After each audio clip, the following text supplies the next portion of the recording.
नमस्कार दोस्तों, देखो सीखो स्टडी में आप सभी लोगों का स्वागत है।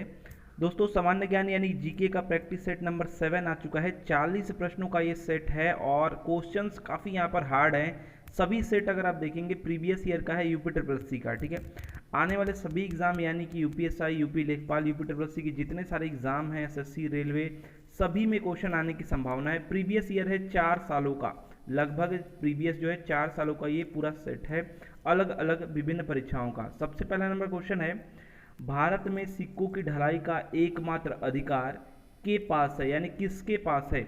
जिन लोगों को याद है बता सकते हैं। भारत में सिक्कों की ढलाई का एकमात्र अधिकार जो है वो किसके पास है? तो देखिए, ये जो पास है, जो अधिकार है वो है भारत सरकार के पास। Option number C right answer हो जाएगा, ऑप्शन नंबर सी। ठीक है, चलिए नेक्स्ट क्वेश्चन बात करते हैं। जनगणना 2011 के अनुसार भारत का तीसरा सबसे अधिक आबादी वाला राज्य कौन सा है? भारत का तीसरा सबसे अधिक आबादी वाला राज्य जनगणना 2011 के अनुसार, जिन लोगों को याद है बता सकते हैं। तो देखिए, तीसरा जो है वो राज्य है आपका Bihar, option number C right answer हो जाएगा। ठीक है, अगर बात करें पहला, तो पहला जो है उत्तर प्रदेश है, यूपी है। ठीक है, और महाराष्ट्र है, और उसके बाद तीसरा जो है आपका बिहार है। नेक्स्ट बात करेंगे, भारत में बैंकिंग लोकपाल के बारे में कौन सा कथन सही है? Banking Lokpal reserve bank of India द्वारा नियुक्त एक वरिष्ठ अधिकारी है जो ग्राहकों की शिकायत का समाधान करता है। बी में है, केवल सार्वजनिक क्षेत्र के बैंक बैंकिंग लोकपाल योजना के अंतर्गत आते हैं। सी में है, कार्यकर्ताओं पर अवार्ड को पूरी तरह से स्वीकार करना बाध्यकारी है। डी है, बैंकिंग लोकपाल ग्राहकों की शिकायत दर्ज करने और हल करने के लिए मामूली शुल्क लेता है। कौन सा इसमें से कथन सही है वो आपको बताना है। जिन लोगों को याद है बता सकते हैं। तो देखिए, इसका जो राइट आंसर हो जाएगा ऑप्शन नंबर ए हो जाएगा। Banking Lokpal reserve bank of India द्वारा नियुक्त एक वरिष्ठ अधिकारी है जो ग्राहकों की शिकायतों का समाधान करता है। नेक्स्ट बात करेंगे, 16 से 17 जुलाई 2018 का ये पेपर है, तो उसी से क्वेश्चंस है। तो यहाँ पर है, जो है मस्कट में आयोजित भारत ओमान संयुक्त व्यापार परिषद के 8वें सत्र का नेतृत्व किसने किया था? आपको बताना है, 8वें सत्र जो हुआ था यहाँ पर 16-17 जुलाई 2018 को मस्कट में, इसका जो आयोजन हुआ था भारत और ओमान संयुक्त व्यापार परिषद का 8वां जो सत्र है, इसका नेतृत्व किसने किया था? बताएंगे सभी लोग। सुरेश प्रभु जी ने किया था, option number A right answer हो जाएगा, सुरेश प्रभु जी ने। नेक्स्ट बात करेंगे, उस योजना का क्या नाम है जिसका उद्देश्य घरेलू उपभोक्ताओं को एलईडी बल्ब प्रदान करना है, जिसमें मार्च 2019 तक जो है 770 मिलियन जो है उद्दीप्त बल्ब को एलईडी बल्ब के साथ बदलना है। आपको बताना है उस योजना का क्या नाम है, उस योजना का क्या नाम है। तो उस योजना का जो नाम है वो है आपका उजाला योजना। याद रखिएगा, जो आप देख रहे थे ये बल्ब जो एलईडी वाले दे रहे थे सरकार के हिसाब से, मतलब सरकार की तरफ से, तो ये 770 मिलियन जो है इनका टारगेट था, और यहाँ पर जो योजना है वो आपका उजाला योजना है। नेक्स्ट बात करेंगे, महिला एकल विंबलडन टेनिस खिताब 2018 किसने जीता था?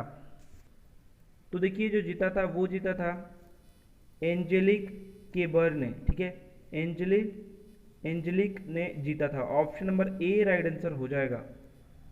नेक्स्ट बात करेंगे, जुलाई 2018 में बैंकॉक में आयोजित Thailand open world tour super 500 badminton tournament महिला एकल जो था किसने जीता था? ये 2018 का पूछ रहा है, जुलाई। तो बैंकॉक में आयोजित जो है Thailand open world tour super 500 badminton tournament जो है ये महिला एकल है। बताएं किसने जीता था? ये जीता था नोजोमी ओकुहारा ने। ठीक है, नोजोमी ने जीता था, option number A right answer हो जाएगा। नेक्स्ट बात करेंगे, फ्रांस की रूस में वर्ष 2018 फ्रांस की रूस में दोस्तों यहाँ पर जो है 2018 फीफा जीत के बाद, ठीक है, खिलाड़ी और प्रबंधक के रूप में विश्व कप जीतने वाला खालिस्तान है तीसरा व्यक्ति बन गया। कौन यहाँ पर तीसरा व्यक्ति बन गया वो आपको बताना है, कौन बन गया। तो दोस्तों इनका जो नाम है डिडिएर देस चाम्पस, ऑप्शन नंबर हो जाएगा सी, राइट आंसर हो जाएगा। नेक्स्ट बात करेंगे, भारत में आमों का सबसे बड़ा उत्पादक जो राज्य है वो कौन सा है। बहुत ही आसान क्वेश्चन है। देखिए आमों का सबसे बड़ा जो उत्पादक राज्य है वो है Uttar Pradesh, D right answer हो जाएगा, ठीक है। मलदहिया आदि जो सब हैं ये सभी जो हैं उत्तर प्रदेश की प्रजाति काफ़ी फेमस हैं, ठीक है। यहाँ पर बात करें तो आप जानते हैं इसके बाद जो है उत्तर प्रदेश के बाद जो है आंध्र प्रदेश है और तेलंगाना है, और उसके बाद जो आपका कर्नाटक है, बिहार है, यहाँ से भी आपके जो है आम आते हैं, लेकिन यहाँ पर उत्तर प्रदेश सबसे ज़्यादा, ऑप्शन में डी राइट आंसर हो जाएगा। नेक्स्ट बात करेंगे, APEDA का विस्तृत रूप क्या है। विस्तृत रूप फुल फॉर्म बताना है। एपेडा है, APEDA का विस्तृत रूप आपको बताना है। विस्तृत रूप क्या होगा इसका, तो देखिए इसका जो विस्तृत रूप है वो आपका हो जाएगा कृषि और संसाधित खाद्य उत्पाद निर्यात विकास प्राधिकरण। इंग्लिश में बात करें तो agriculture and processed food products export development authority, option number D right answer हो जाएगा। नेक्स्ट बात करेंगे, किसानों को लाभ पहुंचाने हेतु कृषि उपज के सहकारी विपणन को बढ़ावा देने के उद्देश्य से निम्न में से किसको स्थापित किया गया था। किसानों को लाभ पहुंचाने हेतु कृषि उपज के सहकारी विपणन को बढ़ावा देने के उद्देश्य से किसको स्थापित किया गया था। नेफेड को दोस्तों NAFED जो है इसको national agriculture cooperative marketing federation of India limited, option number A right answer हो जाएगा, ठीक है। इसको किया गया था, इसका जो आपका स्थापना वर्ष है वो है आपका 1958, याद रखिएगा। नेक्स्ट क्वेश्चन बात करेंगे खालिस्तान है, उसके बाद है कृषि के ग्रीन हाउस का एक तरीका है जहां उन्नत ग्रीन हाउस प्रौद्योगिकी जैसे कि हाइड्रोपोनिक्स और एयरोपोनिक्स का उपयोग करके शहरों में बहुमंजिला इमारत के अंदर वाणिज्य रूप से जो है व्यवहार्य फसलों की खेती की जाती है। उसको क्या कहते हैं, यहाँ पर क्या फिल होगा, कौन सी कृषि। तो देखिए ऑप्शन नंबर लंबवत खेती कहते हैं उसको, option number A right answer हो जाएगा। लंबवत जो है खेती या कृषि के जो है ग्रीन हाउस का एक तरीका है, और जहाँ जो है उन्नत ग्रीन हाउस प्रौद्योगिकी जैसे कि आपका हाइड्रोपोनिक्स और एयरोपोनिक्स जो है का उपयोग करके शहरों में बहुमंजिला इमारतों के अंदर जो है वाणिज्यिक रूप से व्यवहार्य फसलों की खेती की जाती है। नेक्स्ट बात करेंगे, ज्ञान प्राप्त करने के बाद गौतम को किस रूप में जाने जाने लगा।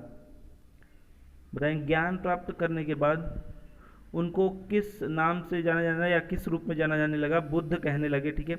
इनका नाम वैसे गौतम भी नहीं था, इनका जो है सिद्धार्थ नाम था। नेक्स्ट बात करेंगे, सम्राट अशोक का कौन सा शिलालेख कलिंग पर उनके विजय का उल्लेख करता है। सम्राट का कौन सा शिलालेख जो है कलिंग पर उनके जो है विजय का उल्लेख करता है।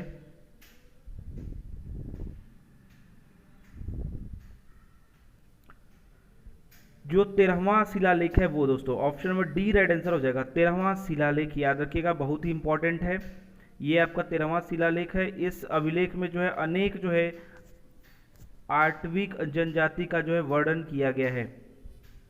नेक्स्ट बात करेंगे, हड़प्पा सभ्यता के एक हिस्से लोथल की खुदाई की खोज किसने की थी।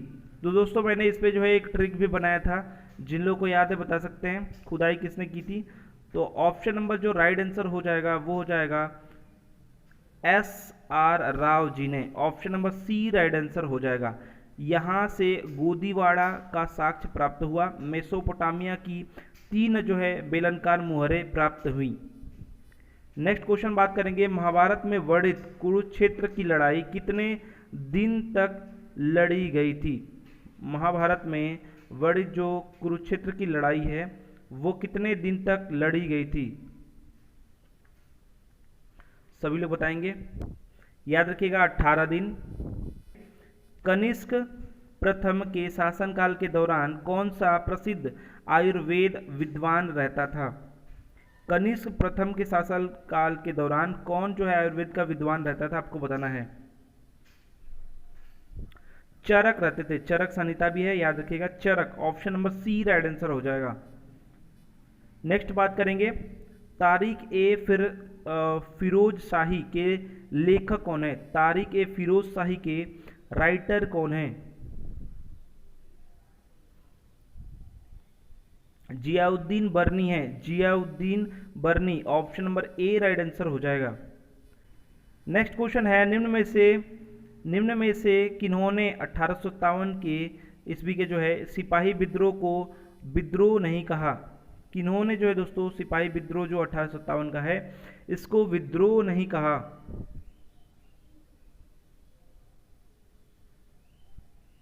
कार्ल मार्क्स ने जो है इसको विद्रोह नहीं कहा है। Option number B right answer हो जाएगा। नेक्स्ट बात करेंगे, मुस्लिम लीग के लाहौर सत्र में पाकिस्तान की मांग खालिस्तान में की गई थी। कहां पर जो है वर्ष में, किस वर्ष में की गई थी? तो याद रखिएगा जो है यहां पर मुस्लिम लीग के लाहौर सत्र में पाकिस्तान की मांग की गई थी 1940, वर्ष 1940 में, याद रखिएगा बहुत इंपॉर्टेंट है। नेक्स्ट बात करेंगे 2011 जनगणना के अनुसार उत्तर प्रदेश की जनसंख्या 2011 के जनगणना के अनुसार ये पूछ रहे हैं, उत्तर प्रदेश की जनसंख्या क्या थी? 20 करोड़ के पास जो थी इनकी जनसंख्या थी। तो याद रखिएगा 20 करोड़ से थोड़ी सी कम थी, यानी आप कह सकते हैं 19 करोड़ 95 लाख 81,400 जो है 77, याद रखिएगा मतलब 20 करोड़ के आसपास कह सकते हैं। तो ऐसे अगर आप याद रखेंगे तो देखिए यहाँ पर 20 करोड़ भी दिया है, तो आप ये रखिएगा 20 करोड़ से थोड़ी सी कम थी, यहाँ पर आप याद रखेंगे तो याद हो जाएगा। ठीक है, 19, 95, 81, 477।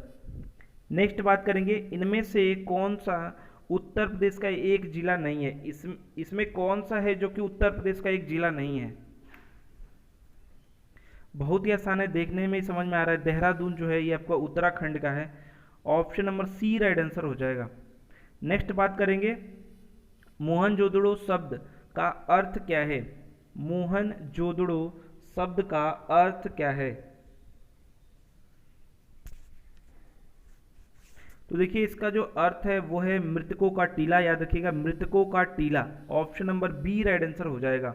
माउंट ऑफ द डेड कहते हैं इसको, याद रखिएगा। अगर बात करें यहाँ पर तो मोहनजोदड़ो एक जो है हड़प्पा कालीन नगर था जो वर्तमान में पाकिस्तान के सिंध प्रांत में सिंधु नदी के तट पर लरकाना जिले में स्थित है। यहाँ एक स्नानागार, अन्नागार, कांसे की नर्तकी जो मूर्ति है आदि पुरावेश प्राप्त हुए हैं। नेक्स्ट बात करेंगे सिंधु घाटी सभ्यता के बारे में, इनमें से कौन सा कथन सत्य है? इनमें से कौन सा कथन सत्य है? ए में बताया जा रहा है सिंधु लोग कपास का उत्पादन करने वाले पहले लोग थे। बी में बताया जा रहा है सिंधु लोग ने लकड़ी के बक्से में अनाज भंडारित किया।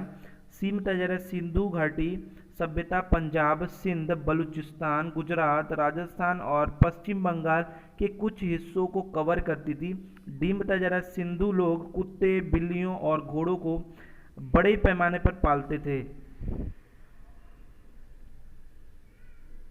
तो देखिए यहाँ पर राइट आंसर जो हो जाएगा ऑप्शन नंबर ए जो है बिल्कुल सही है। सिंधु लोग जो है या सिंधु घाटी के जो लोग हैं ये कपास के सबसे पहले जो है जो उगाने का या फिर सबसे पहले कपास पैदा करने का जो श्रेय है वो सिंधु सभ्यता के लोगों को जाता है। इसलिए यूनानी साहित्य में कपास को जो है सिल्डोन अर्थात जिसकी उत्पत्ति सिंध में हुई हो नाम से जाना जाता था या नाम दिया गया था। ए राइट आंसर हो जाएगा। नेक्स्ट बात करेंगे दिल्ली में कुतुब मीनार दुनिया की सबसे ऊंची ईंट से बनी मीनार है।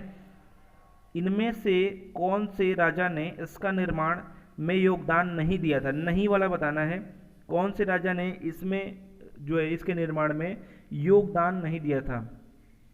तो देखिए सीधे सीधे समझ में आ रहा है, एफएसटी भी है, कुतुबुद्दीन ऐबक इसी पर रखा गया था, इल्तुतमिश भी है। आपका अलाउद्दीन खिलजी जो है ये नहीं दिया था, option number C right answer हो जाएगा। ठीक है, कुतुब मीनार का निर्माण जो है कुतुबुद्दीन ऐबक ने कुतुबुद्दीन बख्तियार काकी की याद में जो है प्रारंभ करवाया था, जिसे इल्तुतमिश ने पूरा करवाया। आसमानी बिजली गिरने के कारण जो है इसकी एक मंजिल क्षतिग्रस्त हो गई, जिसकी मरम्मत जो करवाने का जो श्रेय है वो एफएसटी यानी कि फिरोज शाह तुगलक को जाता है।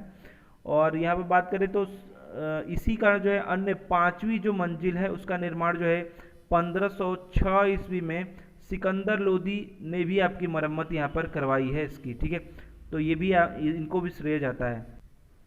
नेक्स्ट क्वेश्चन बात करेंगे, इनमें से किस लड़ाई में अंग्रेजों ने बंगाल के नवाब सिराजुद्दौला को हराया था? बहुत ही आसान क्वेश्चन और बार बार एग्जाम में पूछा जाने वाला क्वेश्चन। कौन से युद्ध में जो है सिराजुद्दौला को अंग्रेजों ने जो है हराया था? बंगाल के नवाब थे, आपको याद ही होगा। तो यहाँ पर जो है 57 है, 1757 याद रखिएगा। प्लासी का युद्ध जो है इसमें जो है अंग्रेजों ने सिराजुद्दौला को हराया था। इस युद्ध में जो है सिराजुद्दौला मारा गया था तथा जो है मीर जाफर बंगाल का नवाब बना था। याद रखिएगा, मीर जाफर जो है बंगाल का नवाब बना था, सिराजुद्दौला मारा गया था। नेक्स्ट बात करेंगे, नेक्स्ट जो क्वेश्चन है, जैन धर्म में त्रिरत्न जो है यानी कि 3 रत्न दिए जाते हैं और उन्हें जो है निर्वाण का जो है मार्ग कहा जाता है, वे क्या है? वो त्रिरत्न जो है वो क्या है? कमेंट बॉक्स में बताना है आपको जिन लोगों को याद है। तो देखिए ये जो त्रिरत्न है वो है सही विश्वास, सही ज्ञान और सही आचरण। ऑप्शन नंबर जो है आपका राइट आंसर डी हो जाएगा। यानी कि कहेंगे जैन धर्म में जो त्रिरत्न है वो सम्यक यानी कि सही दर्शन, सही विश्वास, ठीक है, सम्यक सही ज्ञान एवं जो है सम्यक सही आचरण। ऑप्शन नंबर जो है डी राइट आंसर हो जाएगा। जैन धर्म की मान्यता के अनुसार निर्वाण प्राप्त करने के लिए त्रिरत्न का अनुशीन जो है पालन आवश्यक है। नेक्स्ट बात करेंगे, अंडमान और निकोबार द्वीप समूह भारत का एक जो है संघ शासित प्रदेश है। निकोबार में द्वीपों की संख्या क्या है? पूछ रहा है द्वीपों की संख्या निकोबार में क्या है। तो देखिए याद रखिएगा, क्वेश्चन ये सभी एग्जाम में आए हुए हैं तो आ सकते हैं। 19 है द्वीपों की जो संख्या है वो आपकी यहाँ पर 19 है। निकोबार द्वीप समूह जो है अंडमान का द्वीप समूह का जो है दक्षिण में ये अवस्थित है या फिर स्थित है। इसमें आपके द्वीपों की जो संख्या है वो 19 है। इस द्वीप समूह के उत्तरी भाग को जो है निकोबार और दक्षिणी भाग को जो है महान निकोबार कहते हैं। नेक्स्ट बात करेंगे, सौरमंडल की उत्पत्ति से संबंधित इनमें से कौन सा सिद्धांत सही ढंग से मेल खाता है? कौन सा सही ढंग से मेल खा रहा है उसको आपको बताना है। ये जो सही है वो सौरमंडल की उत्पत्ति से वो है आपका यहाँ पर ऑप्शन नंबर जो हो जाएगा वो बी हो जाएगा। जेम्स जीन्स और हेलेरो जेफरी की ज्वारीय हाइपोथेसिस सौरमंडल की उत्पत्ति से संबंधित है।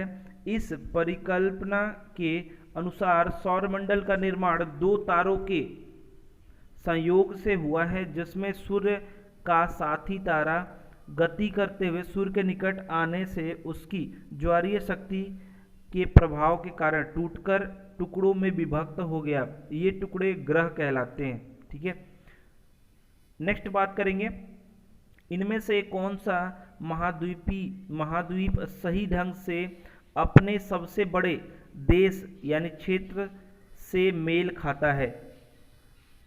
कमेंट बॉक्स में आपको बताना है कौन सा जो है महाद्वीप सही ढंग से अपने सबसे बड़े देश यानी क्षेत्र से मेल खाता है। तो बताएंगे यहाँ पर देखिए एशिया इंडिया दिया है, अफ्रीका कांगो का लोकतांत्रिक गणराज्य यानी DRC से बता रहा है, सी बताया जा रहा है उत्तरी अमेरिका संयुक्त राज्य अमेरिका और डी बताया जा रहा है दक्षिण अमेरिका ब्राजील। देखिए ब्राज़ील जो है वो दक्षिण अमेरिका का जो है सबसे बड़ा यहाँ पर देश है। ठीक है। यह क्षेत्रफल एवं जनसंख्या की दृष्टि से विश्व का 5वां सबसे बड़ा देश है। लेकिन यहाँ पर ये पूछा ये था कि महाद्वीप सही ढंग से अपने सबसे बड़े जो है देश से कौन सुमेलित है, या फिर कह सकते हैं कि यहाँ पर मेल खाता है। तो ऑप्शन नंबर डी में जो है बिल्कुल सही बताएगा, डी राइट आंसर हो जाएगा। ब्राजील संसार का सबसे बड़ा जो है कहवा उत्पादक निर्यातक जो है देश है। याद रखिए कहवा, वो कॉफी वाला कहवा।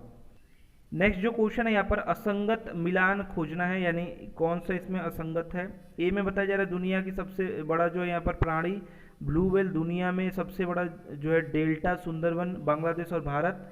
सी में बताया जा रहा है कि दुनिया में सबसे गहरी झील जो है सुपीरियर कनाडा।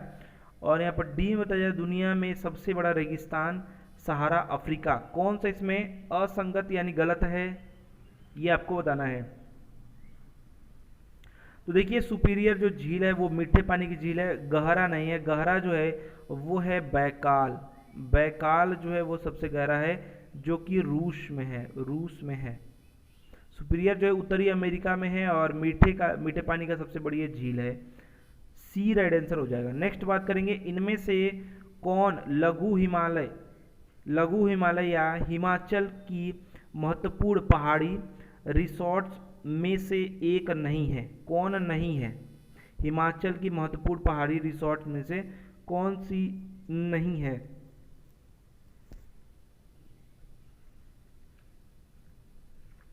तो इसका जो राइट आंसर हो जाएगा दोस्तों वो हो जाएगा बाणासुर। ऑप्शन नंबर जो है ए राइट आंसर हो जाएगा। छैल हो गया, रानीखेत, नैनीताल, ये सब हैं।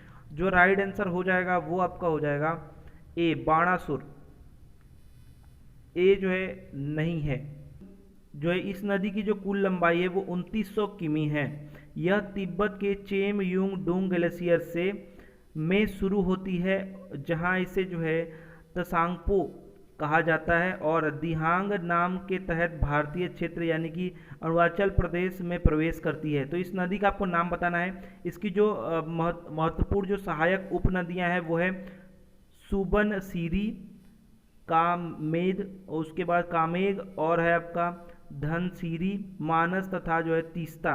देखिए ये जो नदी है वो कौन सी है, तो यहीं से आप पढ़ लिए होंगे, चेमयूंग ग्लेशियर से निकलती है। और यहाँ पर ये बता रहे हैं दिहांग की बात कर रहे हैं। ये सब आप जानते हैं। ताज जो है सांगपो नाम से किसको जाना जाता है, तो ये ब्रह्मपुत्र नदी है। Option number C right answer हो जाएगा। नेक्स्ट बात करेंगे, भारतीय मानक मेरिडियन 5 राज्यों के माध्यम से गुजरता है। इनमें से कौन सा राज्य 5 में से नहीं है? ये पूछ रहे हैं भारतीय मानक मेरिडियन 5 राज्यों के माध्यम से होकर गुजरता है। 5 राज्यों में से कौन सा राज्य यहाँ पर नहीं है वो आपको बताना है। ठीक है, ये तीनों से होकर के गुजरता है, साथ ही साथ एमपी से और यूपी से। ठीक है, 5 इसमें से बिहार से नहीं होकर गुजरता है। नेक्स्ट बात करेंगे, संविधान द्वारा विचार की गई लोकसभा की अधिकतम ताकत क्या है? तो ये ताकत मतलब ये सदस्य की बात कर रहे हैं। तो अधिकतम जो सदस्य है वो है आपका 552 जो है वो निर्धारित की गई है, जिसमें अगर बात करें तो 530 जो है वो सदस्य राज्यों से और 20 जो है वो केंद्र शासित जो है प्रदेशों से और 2 जो है एंग्लो इंडियन। ठीक है, ये आपके होते हैं। वर्तमान में बात करें तो 545 अभी सदस्य हैं और 530 जो है राज्यों से हैं, 13 जो है केंद्र शासित से हैं और 2 जो है राष्ट्रपति द्वारा नामित जो एंग्लो इंडियन की बात कर रहे थे हम। ठीक है, नेक्स्ट बात करेंगे, भारत के संविधान के किस संशोधन अधिनियम ने पंचायती राज को एक संवैधानिक निकाय बनाया? याद रखिएगा 73वां जो संविधान संशोधन है, यानी आपका ऑप्शन नंबर जो है ए राइट आंसर हो जाएगा। 1992 द्वारा जो है पंचायती राज को जो है एक संवैधानिक निकाय बनाया गया। इसके लिए संविधान में जो है भाग 9 का उपबंध किया गया तथा अनुच्छेद जो है 243 याद रखिएगा, 243 से अनुच्छेद जो है 243 के ओ तक जो है प्रावधान किए गए तथा 11वीं अनुसूची 11वीं अनुसूची में जोड़ी गई ये चीज़ को, और यहाँ पर जो है जिसमें पंचायतों संबंधित जो आपके टोटल 29 यानी 29 जो है विषय हैं, सब्जेक्ट्स हैं। ए राइट आंसर हो जाएगा। नेक्स्ट बात करेंगे 73वां संविधान संशोधन, याद रखिएगा 1992, कई बार एग्जाम में आ चुका है। नेक्स्ट बात करेंगे इनमें से कौन सा भारत में पंचायती राज की 3 स्तरीय प्रणाली में एक स्तर नहीं है। 3 स्तरीय जो प्रणाली है उनमें से कौन जो है एक स्तर नहीं है वो बताना है। ग्राम पंचायत, पंचायत समिति, जिला परिषद, नगर परिषद। तो देखिए ये जो है नगर परिषद कहाँ से आ गया, नगर परिषद नहीं है, ठीक है। यहाँ पर ग्राम पंचायत, पंचायत समिति और जिला परिषद ये सब हैं। याद रखिएगा 3 स्तर हैं, ग्राम पंचायत यानी ग्राम स्तर पर, क्षेत्र पंचायत अथवा पंचायत समिति यानी ब्लॉक स्तर पर रहेगा, और जिला परिषद यानी जिला के स्तर पर। 3 हैं, ये नगर वाला नहीं है। नेक्स्ट बात करेंगे इनमें से कौन सी भारतीय संविधान की एक महत्वपूर्ण विशेषता नहीं है। कौन है जो कि भारतीय संविधान का एक विशेषता नहीं है। यह एक लिखित संविधान है, ये तो आप जानते ही हैं। नेक्स्ट बात करेंगे यह अनुमेय है, इसे संशोधित किया जा सकता है, लेकिन यह अनमय भी है कुछ भाग के रूप में, यानी इसकी मूल संरचना में संशोधन नहीं किया जा सकता। सी जो है बता रहा है वो यह एकल है क्योंकि केंद्र में अधिक शक्ति है, लेकिन यह संघीय भी है क्योंकि शक्ति केंद्र और राज्य के बीच विभाजित है। डी की बात करें तो इसे राज्य के राज्यपाल, सांसदों और विधायकों के परामर्श से द्वारा संशोधित किया जा सकता है। बताइए कौन सा एक विशेषता नहीं है, वो आपको बताना है।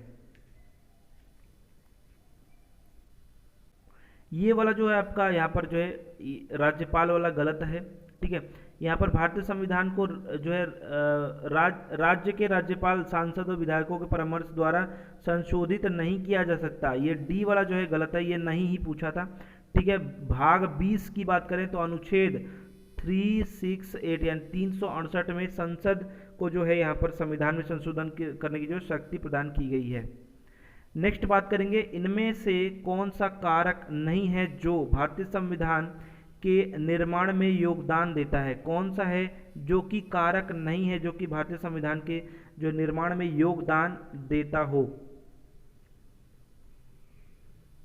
तो देखिए औद्योगिक क्रांति इसका राइट आंसर हो जाएगा ऑप्शन नंबर ए, ठीक है। इसका कोई संविधान में रोल नहीं है, ठीक है। तो देखिए दोस्तों 40 क्वेश्चन आपके हो चुके हैं, लगभग 39 क्वेश्चन, ठीक है। आशा करते हैं दोस्तों कि आपने सभी क्वेश्चंस का सही जवाब दिया होगा, या फिर आप कमेंट बॉक्स में जरूर लिख करके बताइएगा कि आपके कितने सारे क्वेश्चन सही हुए हैं। कैसा आपको वीडियो लगा कमेंट बॉक्स में जरूर बताइए। हमारा वीडियो देखने के लिए आप सभी लोगों का बहुत बहुत धन्यवाद। लाइक शेयर जरूर कर दीजिएगा।